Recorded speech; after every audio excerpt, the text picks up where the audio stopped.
Значит, пришла я сейчас на магазин, подходят ко мне девчонки и говорят, типа, ты слышала за Тоху? А это сотрудник, он там, бог знает, сколько лет работает в этом магазине. Наверное, школу закончил, пошел туда работать. Никого не трогает, безобидный такой парень был. И говорю, нет, а что случилось? Он говорит, выходил с работы, поймали ТЦК, отлупили, и до такой степени, что человека забрали на скорой, отвезли в больницу, и в больнице он умер.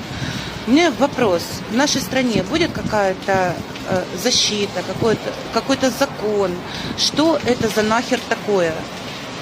Отлупить человека до такой степени, что тот просто не выдержал и умер. Я в таком ахере. И всем наплевать. И самое интересное, вот эти кабаны, они мрази эти, они не понесут никакой ответственности, никакого наказания. Когда вот этих сук на передок отправят, вот мне просто интересно.